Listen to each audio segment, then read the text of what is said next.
Hello, everybody. Gosh, what an exciting afternoon. Challenging for sure. Welcome, welcome. Glad to see you. So, I've spent the last 3 hours trying to clean up my computer and $350 and all kinds of stuff later. I have my computer back. I was so afraid that we weren't going to be able to be here this evening. Evidently, two things have happened. Number one, somebody has hacked into my Facebook account, and I use it so seldomly that I didn't know it. So I got a phone call from a friend last night, said, "Hey, Lee, I asked some questions and personal questions, and they couldn't answer them." And, so I knew that it had been hacked. And so I thought, okay. So then I was on the internet today, and I don't know what I clicked on, but I clicked on something and I got a whole bunch of ransomware, and it just took over my computer. So I had to spend the last 3 hours, 3.5, 4 hours on the phone with Microsoft and spend $350 on not with Microsoft, yeah, with Microsoft, and $350 to get everything, all this anti-malware and everything else, and clean my computer and all this kinds of stuff. And not exciting at all, not fun at all. Hello, hello, everybody. Sue Me, welcome. Great to see you, Joel Eichner. I wonder, before the white man from Europe came to America, the Native Americans, did they conquer a people to take the land? And if so, who were they? Well, there were all kinds of tribes who fought amongst themselves, and it has been a bitter conflict for a long time. It is believed that the Native Americans who were here came from Asia and came across the Aleutian Island Bridge in the Bering Straits back a long time ago. So, yeah, so your facetiousness is noted. Thank you, but that's not what we're going to be talking about this evening, and would greatly appreciate it if you would stay on topic. But anyhow,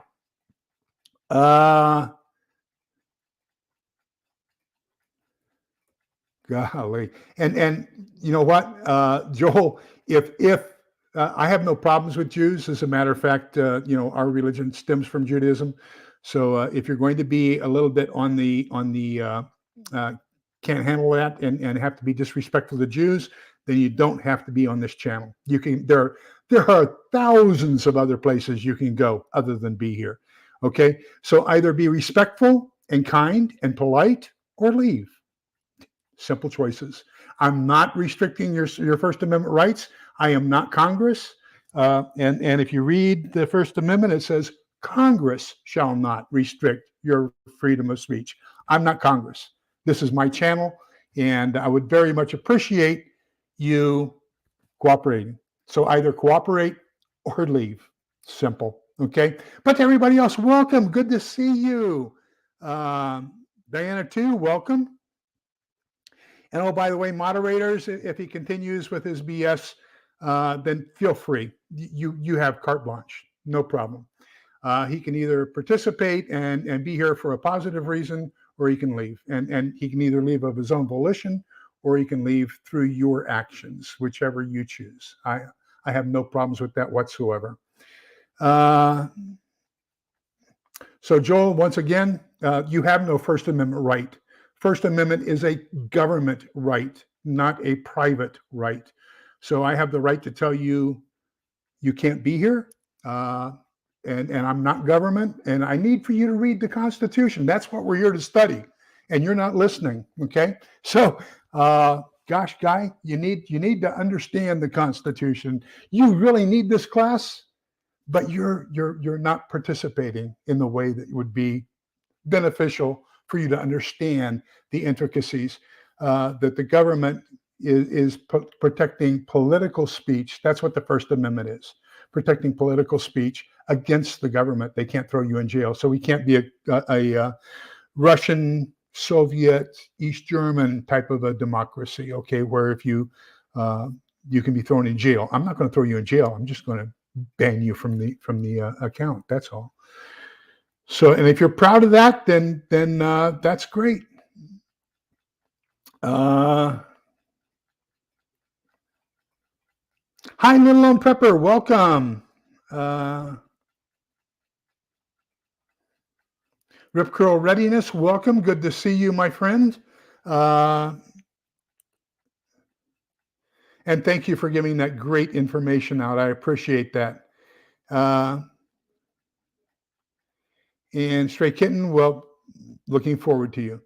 Holly Ivans, good evening. Welcome, Stray Kitten. Pat Butler, good evening. Yeah, you did make it tonight. That's fantastic. Good to see you. And let me see. Let me see here. Triple G Farms, welcome. Good evening. Great to see you as well. Butch Graves, I'm sorry. Let me see who else here. Yes, we do have a severe thunderstorm warning. As a matter of fact, they said that we can have up to golf ball size hail predicted in this area. So my wife is concerned because we can't get either car in the garage. And my car was totaled 3 years ago during a March hailstorm. And we had just put brand new tires on it. They had less than 1,000 miles on it. Kia had replaced the engine. Even though it was after the warranty, and so the engine had less than 100 miles on it. I had a full tank of gas. Everything was going great, and bang, it got totaled. And I lost money like you would not believe. So it's unbelievable. Cats and Prepping, welcome. Good evening. And Scott Hummer, good evening. Welcome. Absolutely, Rep Curl. I will do that. Let me see if I can do it from here. I can't do it from here, but I will absolutely put you in there. Thank you so much for that offer. I appreciate it. Anybody I'm missing yet? Let's see here. Let's get down here. Okay. Scott Hammer. Okay. So we are studying U.S. government and the Constitution, by the way, which Mr. Eichner hasn't read and doesn't understand. U.S. government, this is American government. We are currently on Article 2 of the Constitution and talking about the presidency. So we're on Chapter 8 in this high school civics book, the presidency, and we'll be talking about that this evening. I know how I think I know how I got the thing that took over my computer. Was I was doing research because in here it gives credit to President Clinton, Bill Clinton, as the first president to have a balanced budget in 1999 since 1930 something. And I thought, wait a minute, that wasn't Bill Clinton. Bill Clinton had, at the time that was passed, had an opposing party in the House and an opposing party in the Senate, and so they it wasn't Bill Clinton. It was Newt Gingrich who wrote the balanced budget. So it was the first balanced budget we had was by Newt Gingrich, and his what did he call that? He called it a contract with America. That's what it was. So Newt Gingrich wrote the contract with America, had the first balanced budget. The president signed it. And so in here it says that it's giving the credit to President Clinton and Vice President, what was his name? Ran in 2000 against George Bush. His initials are John Kerry, JFK. Yep, there we go. Okay, so roots of the office of the President of the United States. So remember when we formed the country and when we wrote the Constitution back in 1785. So and actually we can say that the revolution probably started in 1775. And then it took until 1785 to have the Constitution drafted. And remember that we are a Republican form of government. So that's a form of democracy. So every time you hear somebody say you're trying to destroy democracy, you can say, yes, we are, because the Constitution has us as a republic, not as a democracy. So that part you can get. But we didn't want a king. Remember, we had just fought against the British. And so that's another one of those things that's quite interesting is we have this history that tells us that Paul Revere rode through the countryside saying the British are coming. Well, guess what? Paul Revere was British. So he wouldn't say we are coming, right? Because the colonists were mostly British. What he probably most likely said was the regulars are coming, meaning the regular army. or the army is coming or something like that. But anyhow, we didn't want to have a king. We just fought a bloody war to get rid of a king, to get rid of a parliament that wasn't listening to the people. We had no representation in parliament. There were no lords. There were no representatives in the lower chamber from the colonies, and so we wanted representation and we wanted freedom. So we extricated ourselves away from the idea of a king. As a matter of fact, there was talk that they wanted to make George Washington the first king of the United States, and he didn't want it. So he fought vehemently to have it as an elected presidency. So let's talk about executive privilege. So that has come up, right, with President Trump and a couple others. And this is very interesting how they put it in here. So in 1974, President Richard M. Nixon resigned from office rather than face the certainty of impeachment, trial, and removal from office for his role in covering up details about a break-in at the Democratic Party's national headquarters at the Watergate office complex. It became the Watergate scandal. But anyhow, so Watergate has also produced a major decision from the Supreme Court on the scope as what is termed executive privilege. So in the United States versus Nixon, 1974, the Supreme Court ruled unanimously that there was no overriding executive privilege that sanctioned the president's refusal to comply with a court order to produce information for use in the trial of the Watergate defendants. So basically, all those things you heard 2-3 years ago about the president's going to pardon himself, the president's going to use executive privilege and say he doesn't have to produce documents, all that kind of stuff, that was decided in 1974 with the Supreme Court decision. So that was all just a bunch of malarkey, so to say. So, if there is a valid, hello, Devil Dog, welcome. So if there is a valid subpoena for information from the court system or a request from Congress, then the president has to comply. Now that applies to the current president as well, who is claiming executive privilege and not providing documents concerning the investigation into his affairs with Ukraine and with Russia and with China, as well as his son, I'm sorry, as well as his son. I was reading, I think I was 5 when he left office. 1974, I was a sergeant, actually a Spec 5 in the Army, and I was stationed at Fort Riley, Kansas, where I was a 98 Bravo, a code breaker with the 337th Army Security Agency Company. Later, it merged with 1st MI Company, and it became, and this is in 1977, it became the 101st MI Battalion.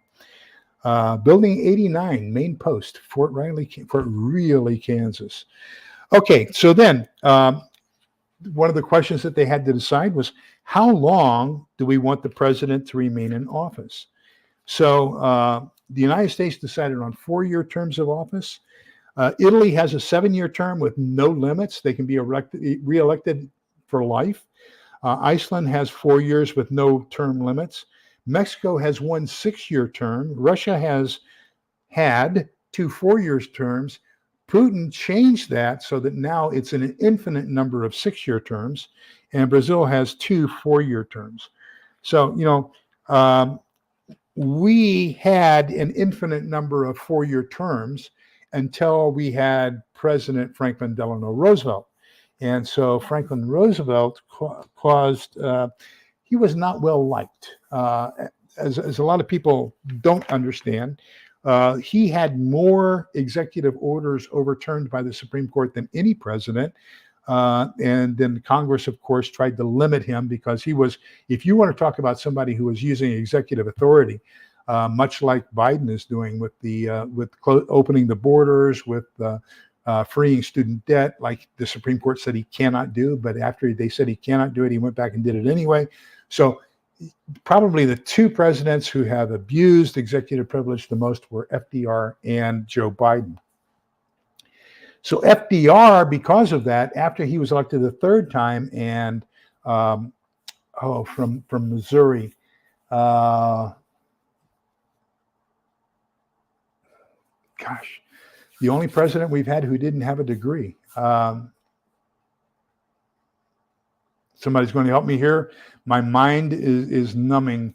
Truman, Harry S. Truman. Thank you. Nobody told me, but thank you. But anyhow, Harry S. Truman then proposed, we need to have term limits for the president. So that's where I believe it's the 23rd Amendment came in. Let me check. Where's my Constitution? I believe the 23rd Amendment is term limits for the president. No, I'm sorry, it's the 20th. So the 20th Amendment came into effect, and that went into effect on August 18th. No, it's not the 20th. It is the 23rd. 21st? No. Okay, 22nd Amendment, I'm sorry, went into effect in 1951 during Harry S. Truman. And then right after that, actually, that was Dwight D. Eisenhower, if I'm not mistaken. Okay, so 1951, we passed the 22nd Amendment, which basically limited the president to 2 full terms. And I notice in the chat, we're talking about, yes, we need term limits. I wholeheartedly agree.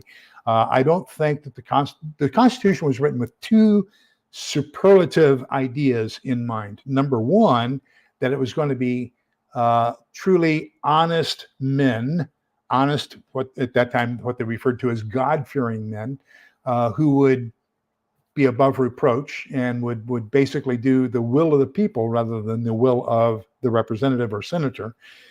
So that was number one. And then number two, it was envisioned that the professional politicians would be in the Senate. Those would be the ones that would be appointed by the legislatures of the states. That was repealed by the 17th Amendment, I believe. And so that took away the state's representation or the authority of the 10th Amendment, because now we directly vote for the let me just make sure I'm not giving you any bad poo-poo. Yeah, 17th Amendment. The Senate of the United States shall be comprised of 2 senators elected by the people thereof. So that's the 17th Amendment. Basically changed it so that the citizens elect everybody. So now we end up with people like Schumer and others in the Senate and professional politicians. Same thing in the House. We have professional politicians. We need to get rid of them. I voted against in the primaries our congressman, not because I don't like him, but because I believe in term limits. And he's been there quite a while, and he's a great guy, but I just don't see him doing that much. And he's kind of one of those guys who's just sitting there, I don't see him being proactive in anything. And he had a commercial where, as he walked on and told us he needed to be reelected, he reminded me so much of what I see as far as age, mobility, awareness, and everything else of the president, that I said, I can't vote for this guy. So I voted against him in the primary. However, we have created this 2-party system that George Washington warned us against. And so now it's do I vote for this guy that I really don't want to reelect, or do I vote for the other party, which I don't trust at all? So, it's gotten to the point to where we don't vote for anybody anymore as much as we vote against somebody. And that's wrong. I wish Mr. Kennedy the best of luck, because I think it's great that we have a third party in this election. So the next part of it is the rules of succession. So there is succeeding, which means to be successful, and you can succeed somebody. You can follow or improve or be successful after somebody, which is basically the law of succession.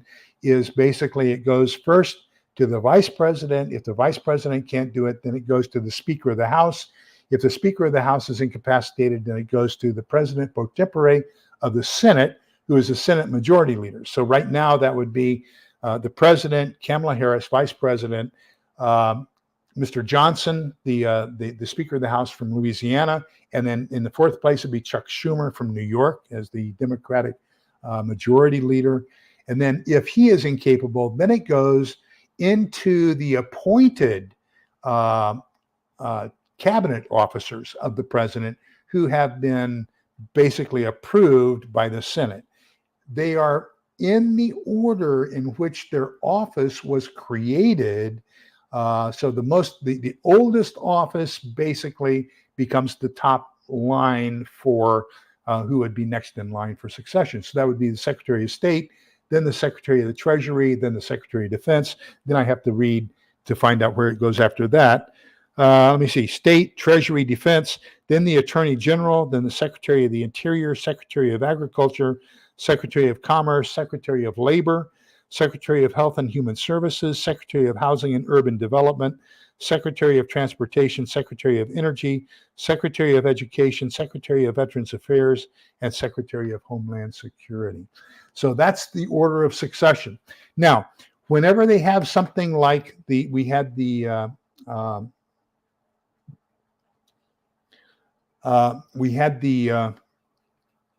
what's it called? It's required that the president give one from time to time, but we made it an annual event on television, the State of the Nation speech. Okay, so when the president gave his State of the Nation speech, one of the provisions that they have for security purposes is one of those cabinet officers has to be at a secret location away from the Capitol, so that if anything happens, and all the other people, the speaker pro tempore, the vice president, the president, because remember the vice president acts as the president of the Senate until the speaker pro tempore takes over, which is the majority leader. And then you've got all the cabinet officers there except for one, so that there is a succession of the government should anything happen to that vast enclave of politicians in one place. Let me catch up with your chat here because I see all kinds of great comments. And so we need term limits. So term limits for all elected officials, and I think that just public service, limit the total amount of public service that a person can do. I agree with you there. Yeah, and it's interesting the reason why, because if we have a convention of states, actually it's really called the Constitutional Convention, and that's in accordance with Article 5 of the Constitution. But if we have that, then once the states, 2/3 of the states approve it, then it has to go back to the House and the Senate, and 2/3 of them have to agree to support it. So if you think they're going to limit their political careers, I don't think so either. So I wholeheartedly agree with you, Cats and Prepping. I don't think it'll change. Do we still have a few have to have a convention of states to limit their terms of office? Yeah, we can, but like I said, we have to still, that has to be ratified by, so you've got either the House and Senate approves it and it gets ratified by the states, or the states approve it and then it gets ratified by the House and Senate. But whichever way, those guys aren't going to vote themselves out of a job. That's just a fact of life. We need some honest men, and we don't have them. So that's unfortunate. There are a lot of people who believe that we are a democracy. Now, if we get down to it, okay, democracy is direct vote of the people. So it comes from Latin, demos, kratos. So the will or the voice of the people. Okay. A republic is one where the people don't have a direct voice in approving every bill. We elect a representative who then votes for that bill. So in the greater context of things, a republic is a form of democracy in the fact that the people get the vote for their representatives, and then the representatives vote for whatever bill. But a democracy is purely the people vote on everything. So that means that when they pass in the pure sense of the word, when they pass a budget, it would have to come down for us to approve it instead of the representatives. So that would be a democracy, whereas we are really a republic. And also, I would encourage you, Section 4, Article 4, Section 4 of the Constitution is the only place where a form of government is mentioned. And it says, let me look it up here and we'll read it to you.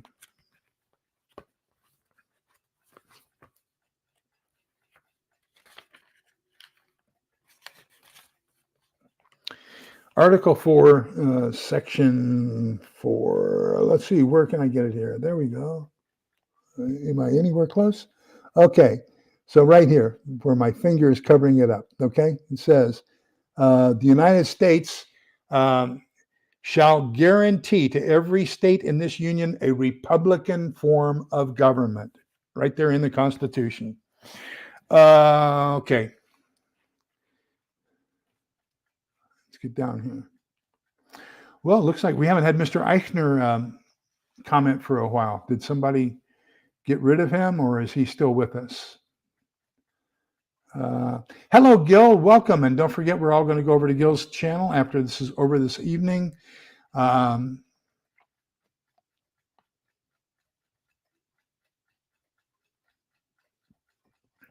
Yeah, there are some great channels here. Gil with Gray Man Prepping, and I believe that, so he and I are discussing, okay, so Triple G timed out Joel. But I believe that Gil and I are we're going to trying to find a time where the two of us can do an introduction to prepping, and we'll just be talking about the basics of prepping, like how do you develop a plan and all this other kinds of stuff. So we're just trying to work out between the two of us when we're going to do that. And if there's anybody interested in joining us on that, please let me know. Send me an email, and we'll be happy to get you included in that. But, we just want to kind of, the number of people who are getting interested in preparedness are increasing dramatically. And so, we got to help them along. Okay, let me see here. Appointment power. So Article 2 gives the president the authority to appoint certain things. But these appointments have to be approved by the Senate. So he can appoint his cabinet officers. He can appoint ambassadors. He appoints, or he nominates, I should say. All of these are appointments in the fact that they are nominated and then the Senate approves. But he also appoints judges and justices, which are the Supreme Court. Then also, he appoints and the Senate approves commissioned officers in the military. Okay, so basically, anytime you see a commissioned officer, they operate at the pleasure of the president with the consent of the Senate. So I basically was approved by the Senate. They had to put my name in front of the Senate and sign off on me and all that kinds of stuff.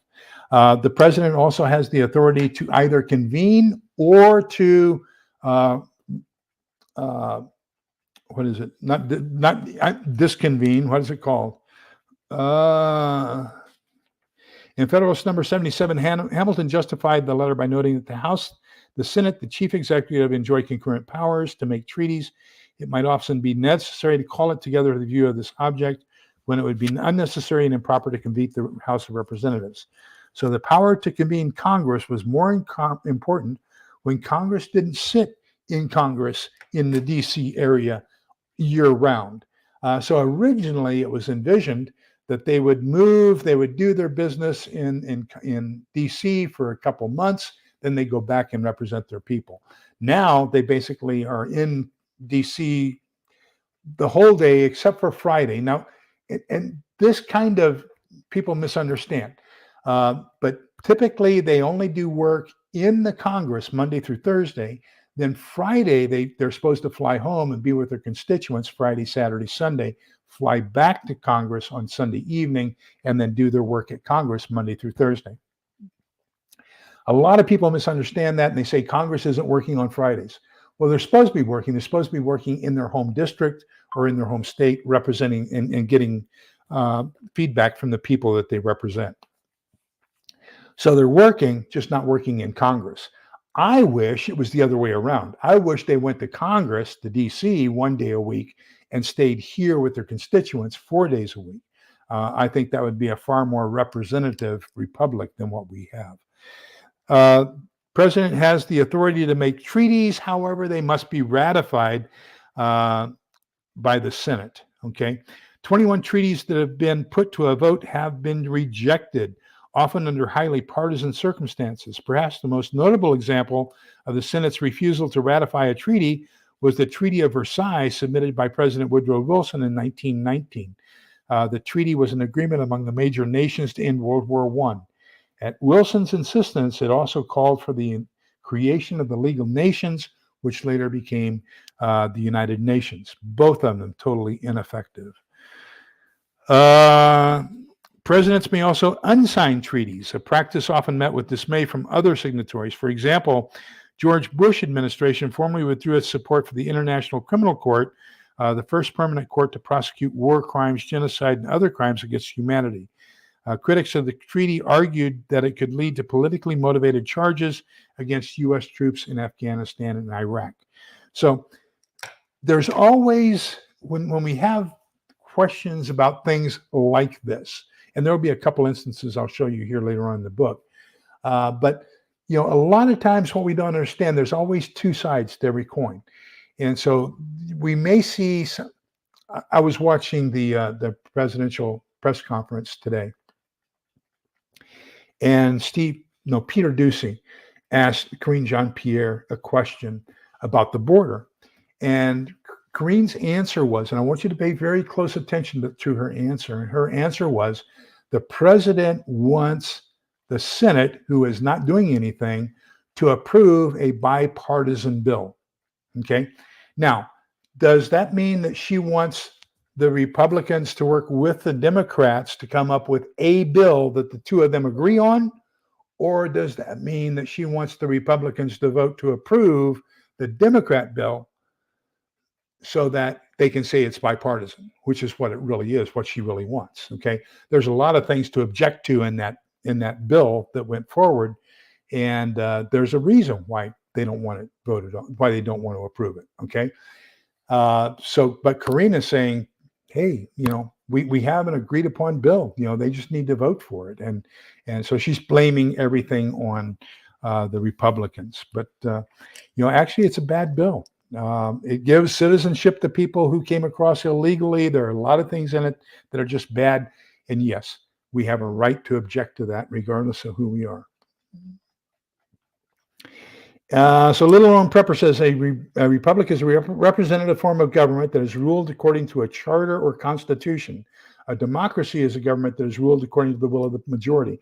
Absolutely correct. There's a fantastic 5-minute video, and it's the 5 forms of government.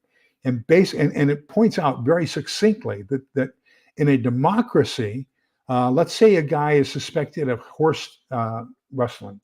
And so you have a sheriff gets his posse together. They go out, they find this guy, and there's 5 people on the posse, and they say, hey, we believe this is the guy who's been rustling the cattle, and so we're going to charge him with cattle rustling, and if found guilty, we're going to hang him. So they vote. 3 of the guys vote, okay? And they say, yep. So majority rules in a democracy, so they say, let's hang him.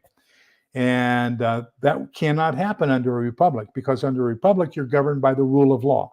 And the rule of law says that that person has a right to be tried by a jury of his peers, okay? And he has a right to face his accusers. And there has to be all kinds of evidence proven against him. Now, not only that, but it says that a majority rule of convicting him is not sufficient. It has to be a unanimous vote that he's guilty.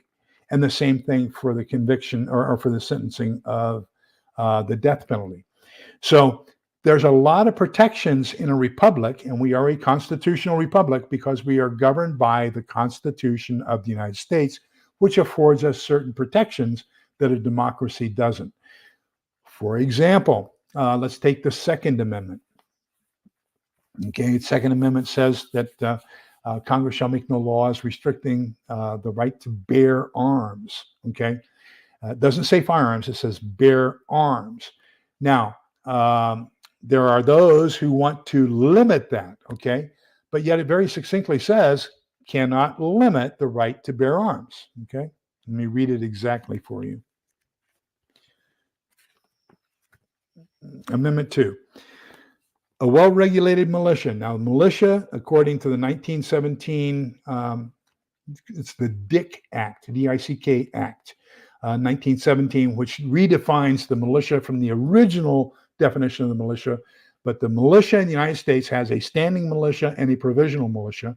And the provisional militia is every able-bodied person between the ages of 18 and 65.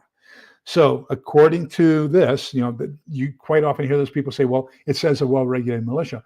Well, militia is all citizens between 18 and 65, okay, are part of that second militia, which is the non-standing militia, which is the National Guard. Being necessary to the security of a free state, the right of the people to keep and bear arms shall not be infringed. So they're trying to infringe on those arms. So that's a democracy, but more of us want to vote it out, regardless of what the Constitution says, whereas a Republican form of government says, no, the Constitution says we have a right to have it, okay? So that's just the way it is. Hey, Theoxorus, welcome. Good to see you, my friend. Oh, no. I like that. So we're done with the power to make treaties. There's a discussion about Obama having to make some hard choices. There was an oil spill in the Gulf of Mexico when it came time to do his re-election campaign. And instead of going out, it makes him out to be a hero. Instead of going out to fundraisers and everything else, he stayed home to take care of the oil spill. But there are other times where he should have been in the White House taking care of business, but instead he was out making fundraising, but they don't point that out in this book. The president also has veto power. So the president who exercised the most vetoes was Franklin Roosevelt, because Congress kept trying to limit his power. He had 635 vetoes. Second was Grover Cleveland with 414. Third was Dwight Eisenhower, had 100. No, I'm sorry. Harry S. Truman had 250 vetoes. Dwight Eisenhower had 181, and then Grover Cleveland had 170.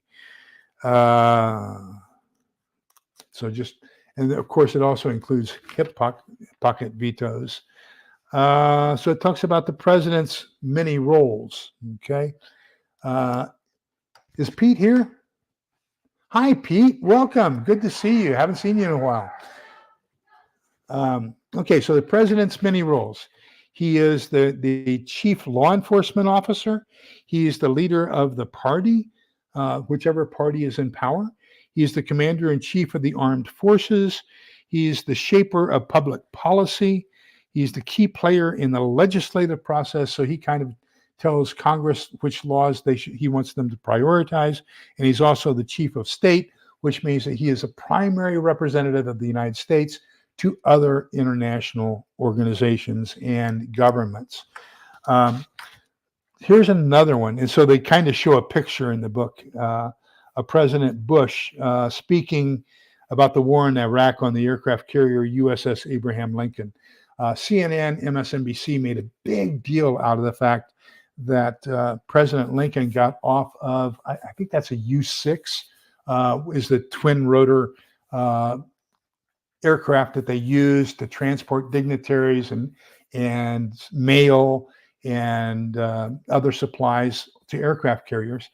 But one of the rules is when you fly in a military aircraft, you must be dressed in military uniforms, which are basically flame retardant and all this other kinds of stuff. MSNBC and CNN had a real hard time because the president got off the aircraft and they showed him in a flight suit. Okay. And so they thought that was pretentious because they just don't understand the military. The other thing was there was a big banner across the Enterprise that said mission accomplished. Okay. So CNN and MSNBC had a big thing about that no, the mission in Iraq overall was not accomplished. Well, that's not what it says. It didn't say, national mission accomplished. They were talking about the mission for the USS Enterprise had been accomplished. And so they were, as a matter of fact, they were sailing westward in the Mediterranean Sea at the time that President Bush landed on them. So their mission had been accomplished. The same thing as, a pilot, when he is told, go out and bomb this target. It doesn't mean that the war is over, but when he successfully drops his payload on that target, he can say mission accomplished. So there are very many forms of mission accomplished, and people can misconstrue that and misreport it and everything else. And so, just some of the things to bear in mind, that opinions can be changed and swayed and kind of misrepresented based on the knowledge of the person who is saying it. Okay, Scott says Tarrant County is getting heavy rain right now. Be careful. You're under a tornado watch as well. I was watching Texas News, TWN News. But anyhow, he was saying that there's a tornado watch in Tarrant and Dallas counties and that area up in that way. And it goes northeast from there. It appears that the greatest danger for tornadoes tonight is probably going to be up around Lawton, Oklahoma. But we were under a watch, severe thunderstorm watch, and it moved north of us. So we're pretty safe here in Travis and Williamson County. Let me see.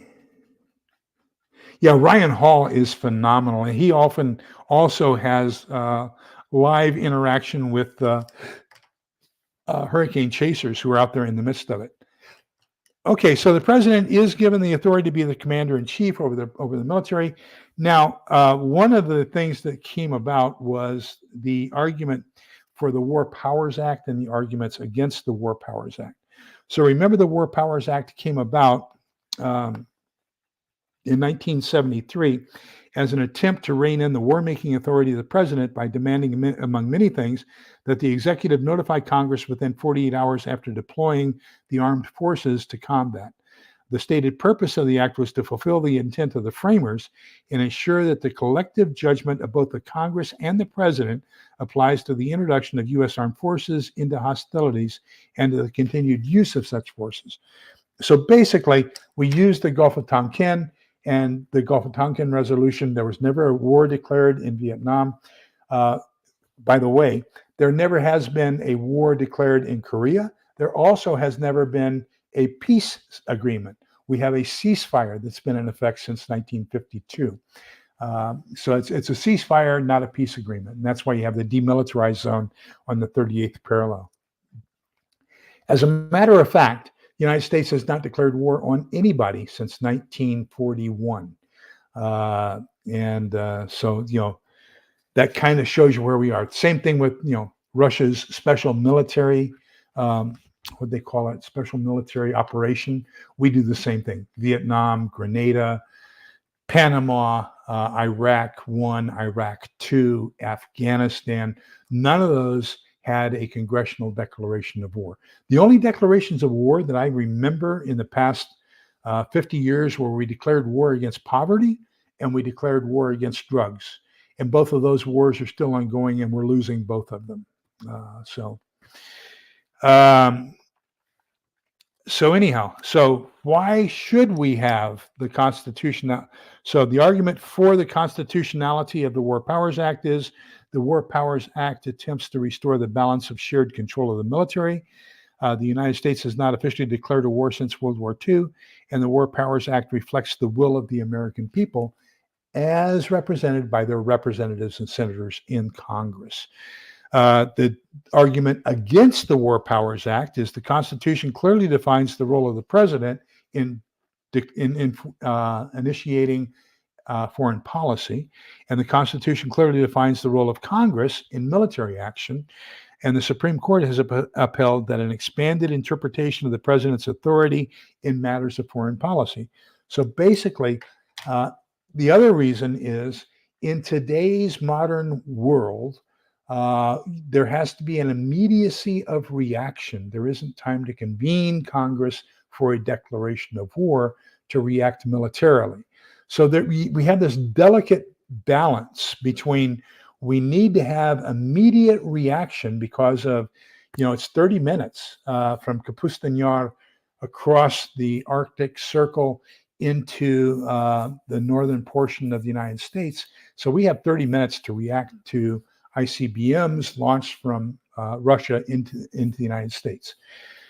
We have less time than that. We probably have about 8 minutes to react if there's a submarine-launched ballistic missile, either from the Gulf of Mexico, from the Pacific Ocean off the coast of California, Washington, Oregon, or off the East Coast from Florida all the way up to Maine. We might have 8 minutes response time. So with that immediacy to react, then the president has to be able to react without convening Congress. But at the same time, we don't want the president deploying troops to Afghanistan, Iraq, Ethiopia. What was the one Clinton did? The Balkans. All these different places that we've been. We don't want us sending troops over there when there is substantial amount of time to get congressional approval to send them over.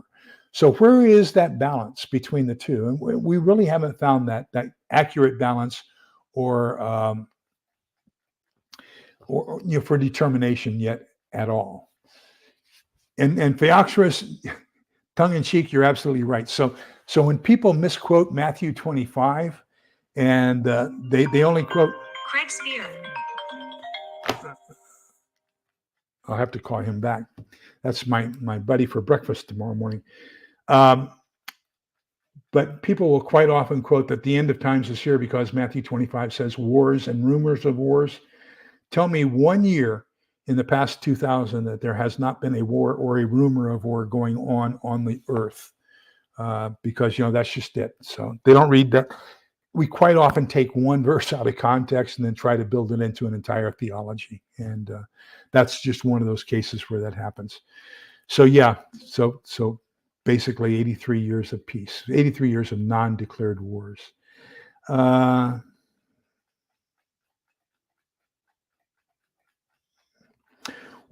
So here in Central Texas, it was February of 97. We had an ice storm that shut Austin down the first week in February. I mean, it was terrible. We had 7 days, nothing moved. And then the last week of February, we had 3 consecutive days over 100 degrees. So it was something else. Okay. President has pardoning power. Now, he can't pardon himself, contrary to what everybody was saying at the end of the last term. The president cannot pardon himself.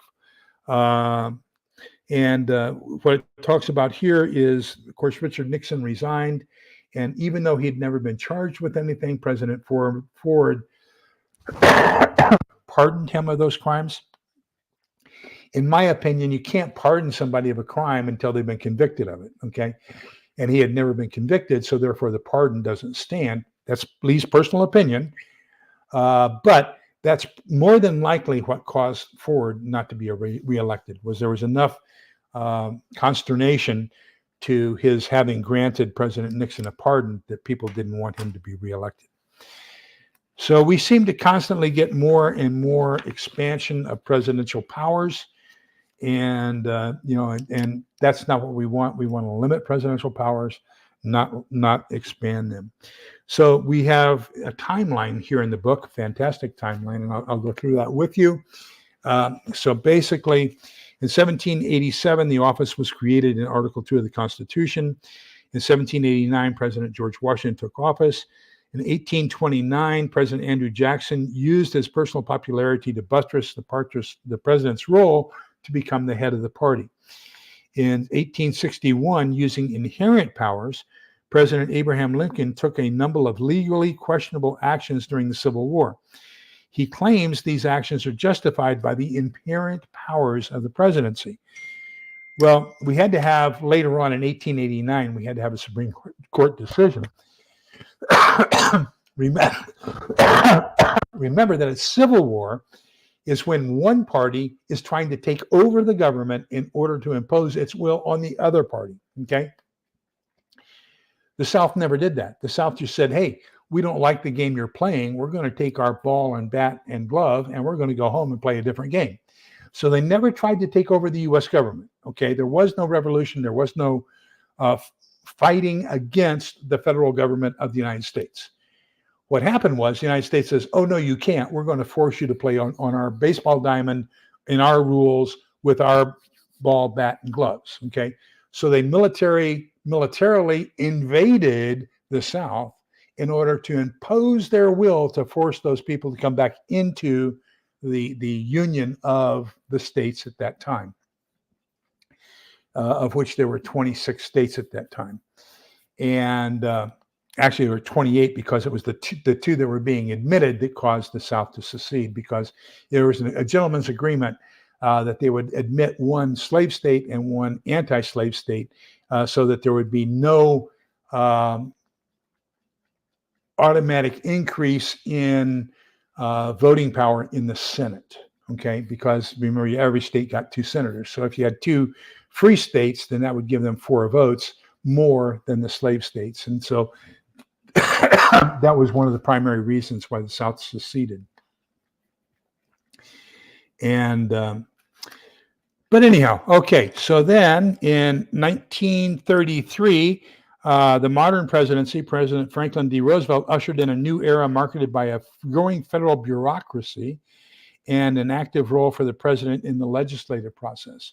So the federal bureaucracy, all these different offices that were created, and the bureaucracy that they had, sometimes those people in bureaucratic appointed positions basically exercise all the control. Think of the control that the EPA has, okay? They just have to pass a law, do it 3 public readings of that law, and publish it in the Federal Register. If nobody, comes in and votes against it, then it becomes a law, whether we like it or not, okay? And so, those become rules, and those rules become law through the Federal Register. In 1939, the Bureau of the Budget, FDR creates this office now called the Office of Management and Budget, or more commonly referred to as OMB, to enhance the president's role in the budgetary process. So he controls the people who do the analysis of how much it's going to cost for Congress to appropriate these funds in order to do something, and how much we need for tax revenue and everything else. So basically, everything that the Congress is being given to plan the budget is based off of the president's control over OMB. Okay. In 1964, President Lyndon B. Johnson established an even greater role for the president in the legislative process. And then in 2009, as the world became more globalized, the president's role as ambassador and diplomat became more important, and that was under Obama. This book, and I have to say this book is slightly prejudiced, okay? Who were the best and worst U.S. presidents? So according to this, the 5 best presidents were Abraham Lincoln, George Washington, Franklin Roosevelt, who I think was one of the worst, Theodore Roosevelt, and Harry S. Truman. Harry S. Truman really didn't do anything other than approve the bombing of Hiroshima and Nagasaki. The 5 worst presidents: Buchanan, absolutely. Andrew Johnson, I agree with that. Pierce, W.H. Harrison, and Harding. Harding got a lot of blame for he probably should not have been given blame for, but he didn't have effect. So that's where we are with that. Okay. Why does presidential power vary so much from country to country? What sorts of issues might require? That's BS. The presidential establishment and the VP. So interestingly, with JFK, John F. Kerry, it was the first time that a vice president wasn't a shoo-in for the presidency. And so that's why he fought so vehemently against the ballots, especially in Florida. And that brings up an interesting note that we probably need to discuss real quick. And that is the hanging chad and the votes and everything else. So while they were very concerned about the hanging chad on the ballots and recounting all those, what they did was one party successfully threw out all of the military absentee ballots. Now, military absentee ballots, the vast majority are enlisted. The enlisted vote one way. Officers have a tendency to vote another way because they want more power. But so when you do an absentee ballot, you have to take it before an official Prove that you are the person whose name is printed on the outer ballot. So you have an outer ballot, you have an inner ballot. So the inner ballot, you mark your choices, you put it inside the ballot envelope, okay? The ballot envelope is then sealed by a commissioned officer of the United States military who says that he witnessed you put that ballot in there and that you have identified yourself as the person who's on the outer ballot as being the registered voter who is casting that ballot. So then when that arrives at the voter registrar, they can take a look at the outer ballot and they say, is this person on our voter rolls? And they say, yes, this person is on our voter rolls. So they open it. Then they hand that ballot over to the ballot counters, okay, or the ballot envelope. When it's handed over to the ballot counters, then they break open that seal on that ballot and then count that ballot just as they would everybody else. So they don't know who it is. It's still a secret ballot because, it was in two different envelopes. So that's the difference between an absentee ballot and a mail-in ballot. So there are a lot of places now authorizing mail-in ballots where you just request a ballot. You don't have to prove that you're a registered voter. You don't have to prove your identity. You don't have to prove anything. You fill out the ballot, mail it in, and then that is counted as a valid ballot. So that's the difference between an absentee and a mail-in. Big difference between the two. I am all for absentee ballots and against mail-in ballots, but the military postal system does not put a postmark. So if you take a look at any envelopes that you've gotten from somebody who's deployed overseas, when they mail you an envelope, that stamp is not canceled. Okay, there is no postmark from the APO Army Post Office or FPO Fleet Post Office. It's just a valid stamp still. You can take it off and reuse it. So what they said was, what one party said was, because there is no stamp proving the date that it was mailed prior to the election cutoff, then you can't count these ballots because they may have been received late. But the whole thing was, what they were doing was they only had those ballots that they had received prior to the cutoff. So anything that was received after the cutoff, they didn't count, okay? But it's funny how these hunky-dory things come into play during elections. And so that's what happened there. Let me see. White House staff, of course, they have all the staff that they can, the chief of staff. Then they have, of course, press secretary and all these other roles that are inside the White House that are supporting the White House president. Let me see. President's role in proposing and facilitating legislation. He's primarily a policymaker, so he can say, I need this, and policymaking through executive orders. Theoretically, the presidential executive orders only affect those offices under his command. Okay, so the president can write an executive order that say that only affects Department of Homeland Security or only affects Department of Education, and not on their implementation of rules or laws that affect the population at large. So that's the extent of what a presidential executive order should be. So, things, and we just had a presidential executive order where he basically dismissed the debts of student loans. Opposition party took that to the Supreme Court. The Supreme Court agreed with the opposition party, said that is something that Congress needs to do. The president does not have the authority to do it. So he went around Congress and found another way to do it. And so finally passed another executive order releasing people of their debt to pay back their student loans. So, that's just kind of where we are. So that's the president.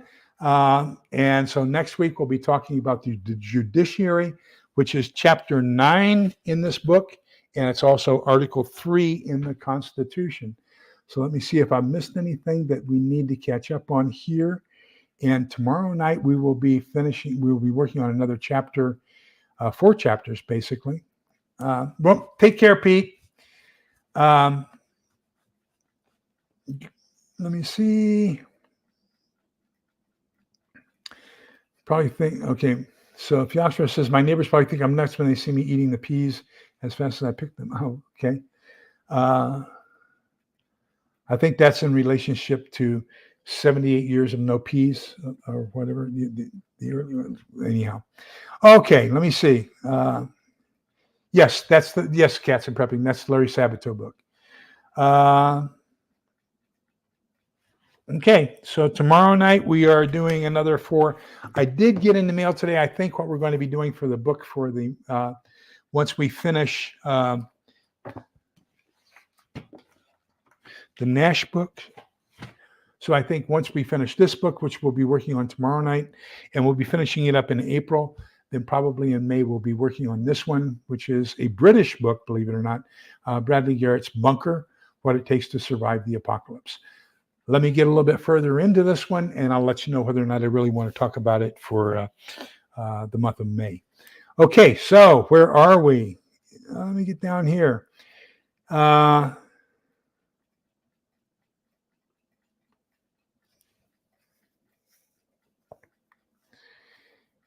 Yes. Yep. So I heard that somebody was entering false ballots into an election, and now they're saying that they were trying to prove that it could be done, and therefore that the mail-in ballots. I think that's an excuse.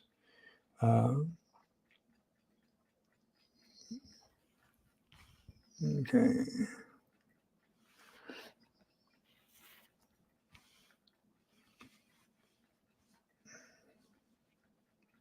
We, I 21 years I voted. Only out of those 21 years, I only had 3 years that I was here in Texas. So 3 years I voted in Tom Green County when I was stationed at Goodfellow Air Force Base, and but the other 18 years I voted absentee overseas. Several overseas assignments: 3 years in Maryland, 3 years in California, 3 years in Kansas. So yeah, I mean, and it worked fine. The problem is we still have not fixed the APO FPO, so there still is no cancellation of military mail coming into the United States. So there's no way of proving that it was mailed prior to the cutoff for the elections. But my personal opinion is they should only count ballots that arrive at the election office prior to the cutoff for the elections. So, I mean, just because, do I have a right to sue if my envelope gets delayed on a boat instead of an airplane, and it takes 4 weeks to get to my election office, and my vote didn't get counted because it was there 4 weeks late? It's not going to affect the election. One vote's not going to affect the election. But anyhow, I believe that anything that arrives prior to the cutoff should be counted. Anything that arrives after the cutoff should not be counted. Just carte blanche. That's the way I believe.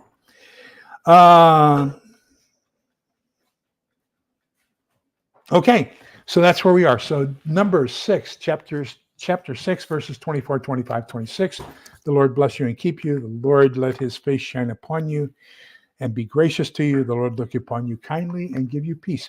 Gosh, I did that almost from memory.